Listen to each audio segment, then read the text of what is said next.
Hello and welcome. I'm Ijoma Onyato. Tonight, efforts to resolve dispute between two groups of lawmakers elect in the APC meets brick wall. Supporters of Senator Saraki and Dogara failed to appear at a peace meeting. Now, President Buhari takes his fight against the insurgency in the northeast to the G7, seeks and gets support from the international community. Military sets up command center in Maiduguri in compliance with President Buhari's directive. And Oscar Pistorius to be released on probation on August the 21st after serving 10 months in jail for shooting and killing his girlfriend. And on business news tonight, Nigeria's unemployment rate surges to 7.5% in the first quarter of the year compared to 6.4% in the fourth quarter of 2014.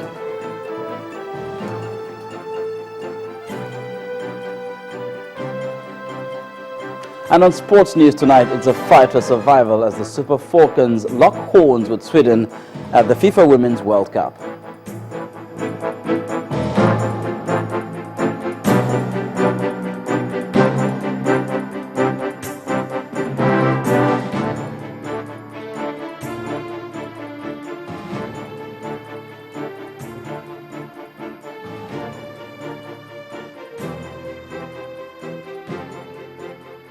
Pro-lawmakers of the All Progressives Congress say they are optimistic that the election of principal officers in both the House of Representatives and the Senate will hold peacefully tomorrow. Some of the lawmakers who spoke to Channels Television at the end of the meeting with the leadership of the party said the seeming crack in the party after some lawmakers walked out during the party's mock election for the leadership of the two chambers at the weekend is not unusual in politics. Senator Kabir Marafa, who spoke after a meeting of the party called to resolve the crisis, said what the APC has done is right and in the interest of the unity of the party. It is an inherent thing in politics, to disagree, to agree. So I believe in the end we are going to agree. By tomorrow you will see, the wonders, you will see the work of God on the floor. APC is going to come out stronger, and I believe we will not have any problem. We will all queue up behind, the party's decision. Our leaders have already done so, and by this meeting, they all urge us to come on board, support the party, support the leaders, do what is right, and give the people the much needed change they voted for. I have no doubt in my mind that common sense will prevail by tomorrow. And on the eve of what's expected to be a very interesting session in the National Assembly, the aggrieved parties who threw their hats into the ring have refused to speak on the issue until tomorrow. However, they've been making their position known for the past 2 days, and that is simple. There will be no turning back. The APC leadership keep telling the public, and of course we've read it, we've watched it on television, that an election was conducted, a mock election in court, and Honorable Femi Bajabia-Mila got 154 votes, while Honorable Yakubu Dogara got 3 votes. This is a blatant lie. The exercise entirely is a fraud. The reality of the matter is that, which we've explained over and over again, we walked out of the venue.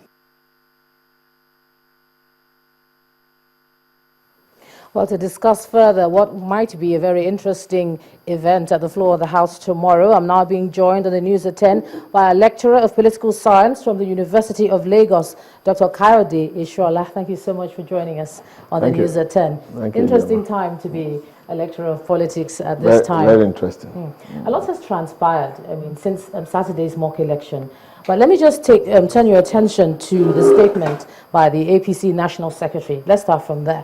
He said members of the party must put the interest of the APC above personal interest and avoid a situation whereby another candidate, apart from those picked by the party, will emerge as Senate President and House Speaker on Tuesday, being tomorrow. Is this constitutional? Not in any way. It is not in any way constitutional. Of course, politics is the father of constitution. The law is an instrument in the hands of politics. So politicians can sit together, strategize, align and realign for the purpose of politics. What is going to hold sway at the national level must be what the law agrees with. So it was an interest, articulation of interest. It's not necessarily what the Constitution says. So why all the hullabaloo then? Because we've seen what has happened with the election. Let's look at why they are aggrieved. Some talked about the fact that the voting process was not what it should be. There wasn't adequate notice. Members walked out, and now they're being advised to sheathe their swords. What do you make of that sort of scenario? Well, that simply tells you that we might have had a change at the level of political party ruling us as a country, but in terms of the character of the Nigerian politician, there's not been a change. Politics is still laden with a series of anxiety, a series of desperation. There's no cohesive interest. And of course, you remember that when APC emerged as a mega party, part of the criticisms of people is that it was a strange bedfellow party. You probably will not know that immediately the party was formed.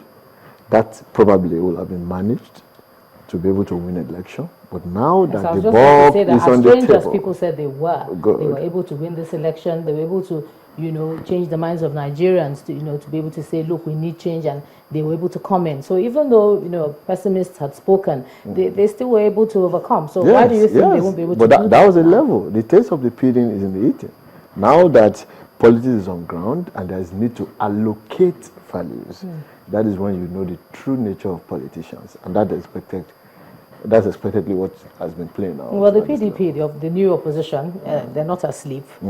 How do you see it playing out tomorrow? Would you think there will be an upset tomorrow? Will they use this to their advantage, or is just going to, water down? Well, it's not unlikely that we see a drama tomorrow playing out in favor of PDP. Remember what happened in the case of Tambuwa's emergence as the speaker, as the Speaker of the House of Representatives. The game wasn't going that way, but then some political calculations came, and at the end of the day, he became the Speaker. So when he was running as Speaker, it was PDP by identity, APC by ideology. That is not unlikely to happen tomorrow, because if this crisis continues, and the 48 senators of PDP align with the Saraki group, magic can happen, miracle can happen. And if that comes up, then we're going to have a replay of the Tambuwa scenario, in which... Would that be good for democracy? Or that would be fantastic for Nigerian democracy. For the political parties, it may not be too good. But for Nigerian democracy, it's going to be fantastic, because at the level of ideology and principle, the Senate is supposed to be the first opposition to the executive. And so if you have this paddy-paddy arrangement between the executive and the leadership of the Senate, you are not likely to have a very good democratic outcome. Matter of factly, people criticize PDP and its policies so much during that era because of the unholy alliance between the Senate president and the then president, Goodluck Jonathan. So if it happens that way, if it turns the other way and PDP gets the way, it's going to be healthy for Nigerian democracy. Let's look at a scenario that could play out. Whoever emerges as Speaker or, as Senate President, with the way the selection or election process has gone on, do you see them having a smooth run in the 8th Assembly? With the way the people are unhappy, some people gave it to the 7th Assembly to say that, the way they emerged was one of the reasons they were able to be so together at some point.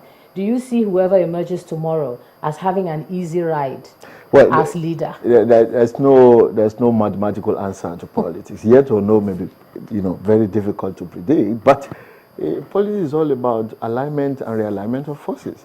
Once it happens that somebody takes the day, there will be a lot of renegotiation, alignment, and realignment that may not make it impossible for whoever emerges as leader to have a smooth run. I don't expect too much crisis.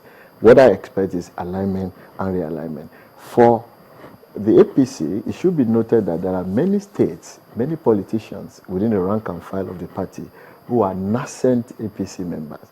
They're not ideologically APC.